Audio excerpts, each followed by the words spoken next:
tumatagal, lalo ko nami-miss si Rudy.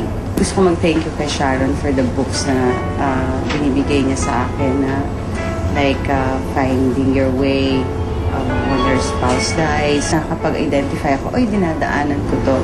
Like, there's a certain stage na mayroong 6-month syndrome for the widows na dadaanan mo talaga na medyo mabigat. I feel hindi lang 6 months ito aabutin. Para sa akin na buhay pa rin talaga siya eh. Tingin ko habang buhay na siyang buhay para sa akin. Minsan pag naiisip ko yun, parang gusto ko na lang sumigaw. Kahit kunwari pag patulog ka na, naalala mo, parang mas gusto mong isipin yung mga magandang alaala eh. Kaysa yung nawala na siya. Tingin ko nga mas mabuti yun. Mas nagiging mabuting tao din ako pag pakiramdam ko nandyan siya. Basta lagi ko pinagdadasal kay Lord na magkasama sila. Naalagaan niya si Papa. Matatandaan nitong June 7, sumakabilang buhay si Rudy. Ano nga ba ang ginagawang paghahanda ng kanyang pamilya sa November 1, eksaktong 1 linggo mula ngayon? Bali sa November 1, may mass kami sa Heritage and then we'll be with the family and friends. Hopefully, by December, sana tapos na talaga yung Musileo. Kasi sa November 1, may bubong lang siya para hindi mainitan kami. Punta ko doon tingin ko formalidad na lang dahil araw ng mga patay. Kung pakiramdam ni Mark Anthony ay nasa paligid lang ang ama, sa ibang paraan naman daw nakakapiling ni Lorna ang nasirang kabiyak. The other night, napanaginipan ko siya. Parang magkasama lang kaming dalawa. Ganon. Ay hindi siya ganon kabigat sa dibdib nung nagkita kami ulit sa panaginip. Nung nag-pray ako na sana pakita siya sa akin. Yung ganon. So pinakita naman sa akin ni Lord. Samantala, nasa proseso pa ng pagsasaayos ng mga dokumento sa Securities and Exchange Commission o SEC ang itinatag na Rudy Fernandez Cancer Foundation ni Lorna. Unang-unang nakapagbigay ng parang donation for the Rudy Fernandez Cancer Foundation si Edwin Santos, na isa ring malapit na kaibigan ni Rudy. Siguro by November or December, matatapos na talaga yun. And we're planning, it's really for the movie and television industry people. Bilang pag-aalala rin kay The Boy, isang pelikulang iikot sa kwento ng pagkakaibigan, ang pinangunahan ni Senator Jinggoy Estrada. Kinonsult lang ako ni Jinggoy kung ano yung masasabi ko sa script, kung ano yung masasabi ko dun sa mga casting. So far, lahat naman magagaling, diba? So lahat, alam ko na maayos at maganda yung kalalabasan ng pelikula. Hindi naman talaga storya ng pagkakaibigan nila. It's just an inspiration of their friendship. Parang magkaibigan na nagkaroon ng sakit at pagkatapos yung bonding nila kung paano nila pinagdaanan ng bawat pamilya yung pangyayari dun sa isang kaibigan.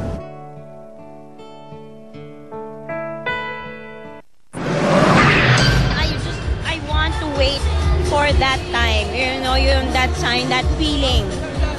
Ayokong pilitin, gusto kong dumating ng kusa. Magaling kusang loob na katanggapin ako ni May ulit.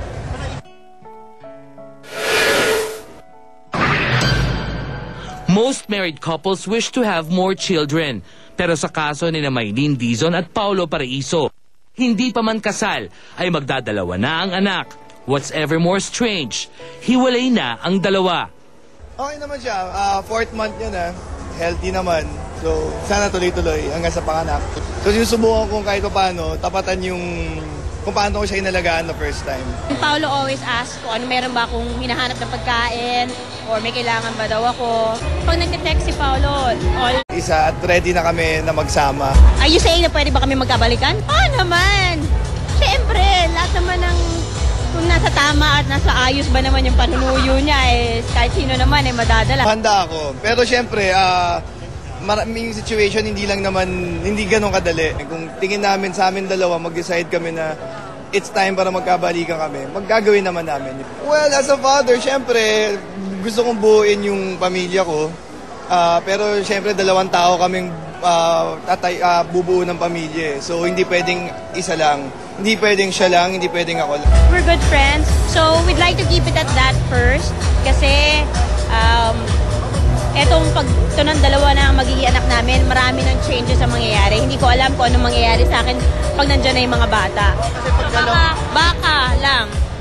Baka pag nandyan na yung mga bata, you never know. Baka nga magkabalikan. Ang panahon lang talaga makakapagsabi kung saan papunta itong relationship namin. At ayoko naman pilitin na magpakasal just because meron kaming may mga anak.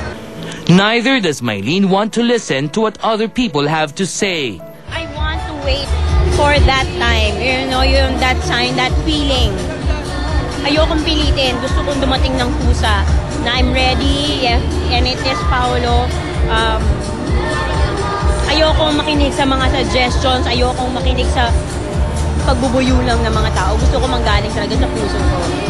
Ito raw ay sa kabila ng paghahanap at pagtatanong ng panganay nila ni Paolo na si Tomas. Nasaan si Daddy? At hindi naman kami nagsisinungaling kay Tomas. Sinasabi namin, Daddy lives in another house. Ganyan, dito tayo sa Mandaluyong. Si Daddy sa Quezon City. Naghahanap si Tomas, pero ayaw namin pagsinungalingan kasi ayaw namin siya magtanong later on, mag-explain kung bakit siya pinagsinungalingan.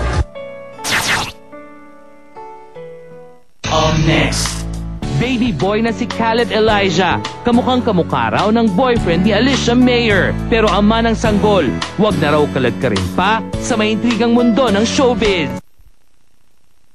Oo, basta may ama yung anak ko. Private person lang siya.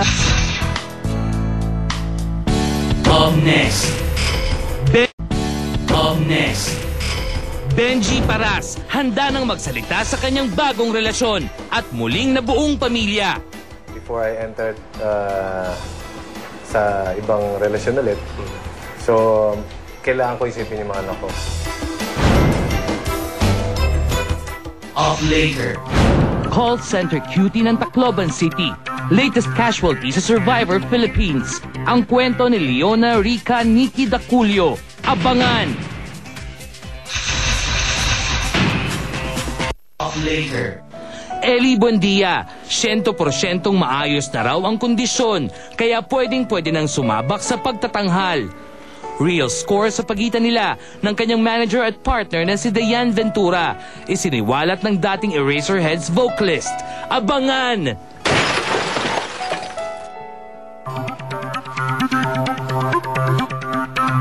This portion was brought to you by Lucky Me Supreme. Happy baby siya. Very happy baby and very lucky baby. Blessed baby.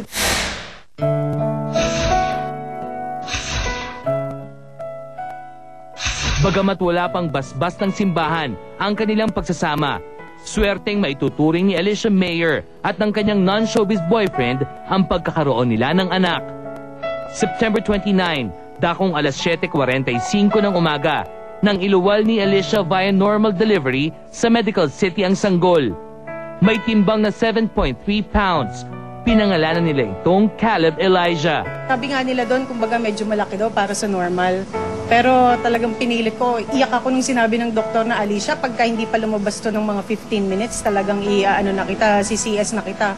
Sabi ko, ayoko ng CS. Talagang iyak akong gano'n. Hindi raw maipaliwanag ni Alicia nung lumabas na ang bata. Nung nakita ko na tinaas niya yung paa, yung napapanood mo sa mga palabas gano'n, iba pa rin pala yung pakiramdam sa totoong buhay. Sobra, I'm very happy talaga. I feel complete. Ito na yung time na kinakaabangan na buhay ng isang babae, yung magkaroon ka ng sarili mong anak. Pero bago natin sipatin ang itsura ng baby, sino nga ba ang ama ni Caleb Elijah? Basta may ama yung anak ko. Private person lang siya. So, ayaw na lang niya na nadadrag sa showbiz kasi hindi naman siya showbiz. Alam mo, unang-una niyang salita nung nakita niya kasi yung baby, sabi niya, ang gwapo-gwapo ng anak ko. Kamukha niya talaga. Yung expressions ng face niya, yung mga pagganon-ganon niya, daddy din. Pati yung pagganon ng daliri niya, kay daddy din. Ganon, yung daliri niya, kay daddy lahat. Amo, Yung lips, yung nose, yung eyes, yung face, lahat kay daddy. Pati hair. Tumutsura ako. Hindi ba happy yan? Double chin na nga eh. Tumaba na agad eh. Now blessed with a baby, Tuloy na ba ang kasal nila ng kanyang karelasyon? Siyempre, we have plans in the future. Pero for now, gusto muna namin maging tahimik muna yung kung ano man yung personal relationship namin. So, we'll just leave it like that for now. Binyag daw muna ni Caleb Elijah ang aasikasuhin